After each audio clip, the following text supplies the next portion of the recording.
Happy Friday, everyone. It's a totally rainy, yucky day in my part of the country, and I hope that you're going to enjoy a good book.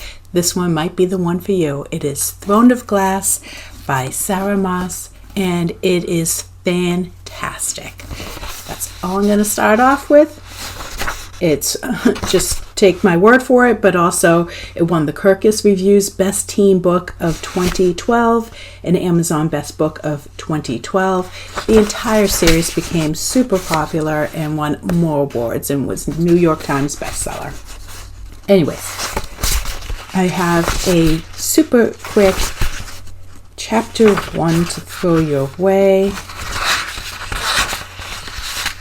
Super quick. Here we go.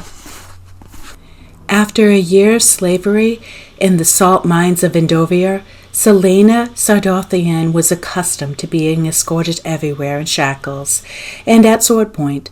Most of the thousands of slaves in Endovier received similar treatment, though an extra half-dozen guards always walked Celaena to and from the mines. That was expected by Ardalan's most notorious assassin. What she did not usually expect, however, was a hooded man in black at her side, as there was now. He gripped her arm as he led her through the shining building in which most of Endovier's officials and overseers were housed. They strode down corridors, up flights of stairs, and around until she hadn't the slightest chance of finding her way out again. At least that's what her escort's intention was, because she hadn't failed to notice when they went up and down the same staircase within a matter of minutes. Nor had she missed when they zigzagged between levels, even though the building was a standard grid of hallways and stairwells. As if she'd lose her bearings that easily. She might have been insulted if he wasn't trying so hard. They entered a particularly long hallway, silent save for the footsteps. Though the man grasping her arm was tall and fit, she could see nothing of the features concealed beneath his hood, another tactic meant to confuse and intimidate her.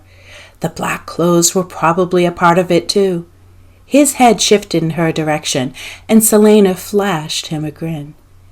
He looked forward again, his iron grip tightening. It was flattering, she supposed, even if she didn't know what was happening or why he'd been waiting for her outside the mine shaft. After a day of cleaving rock salt from the innards of the mountain, finding him standing there with 6 guards hadn't improved her mood.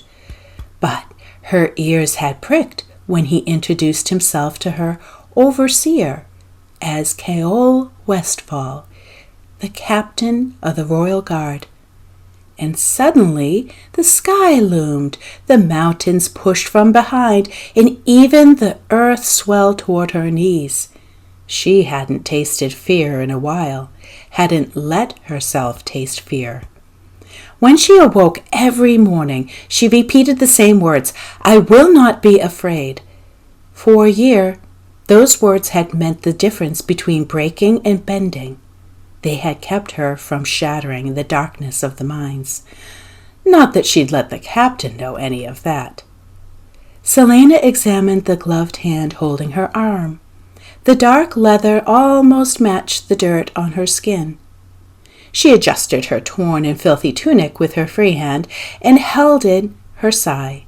Entering the mines before sunrise and departing after dark, she rarely glimpsed the sun.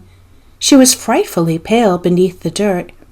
It was true that she had been attractive once, beautiful even, but, well, it didn't matter now, did it? They turned down another hallway, and she studied the stranger's finely crafted sword. Its shimmering pommel was shaped like an eagle mid-flight. Noticing her stare, his gloved hand descended to rest upon its golden head. Another smile tugged at the corners of her lips. "You're a long way from Rifthold, Captain," she said, clearing her throat. "Did you come with the army I heard thumping about earlier?" She peered into the darkness beneath his hood, but saw nothing. Still, she felt his eyes upon her face, judging, weighing, testing. She stared right back. The captain of the royal guard would be an interesting opponent, maybe even worthy of some effort on her part. Finally, the man raised his sword hand, and the folds of his cloak fell to conceal his blade. As the cloak shifted, she spied the golden wyvern embroidered on his tunic, the royal seal. "What do you care for the armies of Ardalan?" he replied. How lovely it was to hear a voice like her own, cool and articulate, even if he was a nasty brute. "Nothing," she said, shrugging. He let out a low growl of annoyance. Oh, it'd be nice to see his blood spill across the marble. She'd lost her temper once before. Once, when her first overseer chose the wrong day to push her too hard. She still remembered the feeling of embedding the pickaxe into his gut, and the stickiness of his blood on her hands and face. She could disarm 2 of the guards in a heartbeat. Would the captain fare better than her late overseer? Contemplating the potential outcomes, she grinned at him again. "Don't you look at me like that," he warned, and his hand drifted back toward the sword. Celaena hid her smirk this time. They passed a series of wooden doors that she'd seen a few minutes ago. If she'd wanted to escape, she simply had to turn left at the next hallway and take the stairs down 3 flights. The only thing all the intended disorientation had accomplished was to familiarize her with the building. Idiots. "Where are we going again?" she said sweetly, brushing a strand of her matted hair from her face. When he didn't reply, she clenched her jaw. The halls echoed too loudly for her to attack him without alerting the whole building. She hadn't seen where he'd put the key to her irons, and the 6 guards who trailed them would be nuisances, not to mention the shackles. They entered a hallway hung with iron chandeliers. Outside, the windows lining the wall, night had fallen. Lanterns kindled so brightly that they offered few shadows to hide in. From the courtyard, she could hear the other slaves shuffling toward the wooden building where they slept. The moans of agony amongst the clank of chains made a chorus as familiar as the dreary work songs they sang all day. The occasional solo of a whip added to the symphony of the brutality Ardalan had created for its greatest criminals, its poor citizens, and latest conquests. While some of the prisoners were people accused of attempting to practice magic, not that they could, given that magic had vanished from the kingdom. These days more and more rebels arrived at Endovier. Most were from Elwë, one of the latest countries still fighting Ardalan's rule. When she had pestered them for news, many just stared at her with empty eyes, already broken. She shuddered to consider what they had endured at the hands of Ardalan's forces. Some days she wondered if they would have been better off dying on the butchering blocks instead. And she might have been better off dying that night she'd been betrayed and captured too. But she had other things to think about as they continued their walk. Was she finally to be hanged? Sickness coiled in her stomach. She was important enough to warrant an execution from the captain of the Royal Guard himself.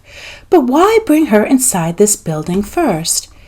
At last they stopped before a set of red and gold glass doors, so thick that she couldn't see through them.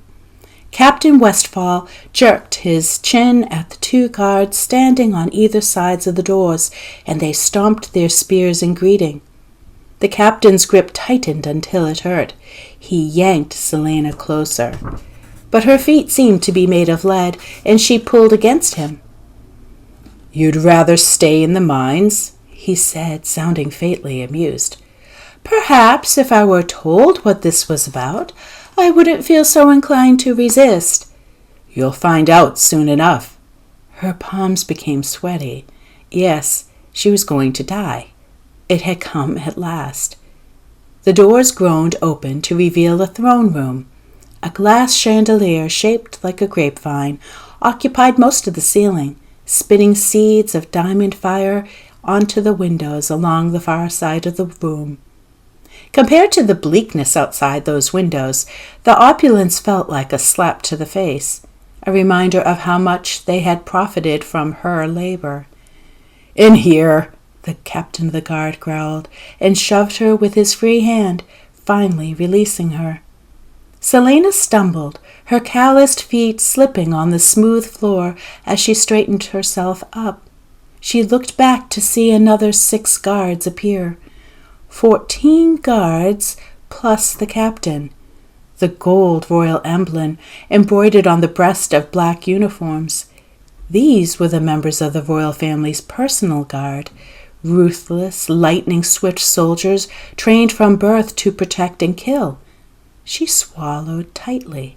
Light-headed and immensely heavy all at once, Celaena faced the room. On an ornate redwood throne sat a handsome young man. Her heart stopped as everyone bowed. She was standing in front of the Crown Prince of Ardland. This is a story that is an action. It is, there's some magic in it. She has been so abused to be put into the salt mines, and she is dying to become an assassin again. And this crown prince is about to give her an opportunity to get close to his father. So I won't give away any more than that, other than to say she's going to encounter so many evil and ruthless, vicious people in her quest to get revenge. And the rest of the series just blows away all the different subplots and the people she encounters. The characters are just the thing that you are going to fall in love with and that just drive these stories. After the first 3 books, there are going to be a few volumes of issues of the book series that are going to be for a more mature audience. I'm just putting it that way. But the first 3, other than violence, yay, are absolutely thrillers, and they take place in a world that feels like the setting of Lord of the Rings. All right, so please give it a shot. This female character is fantastic. You will love Celaena. And I hope you have a great week.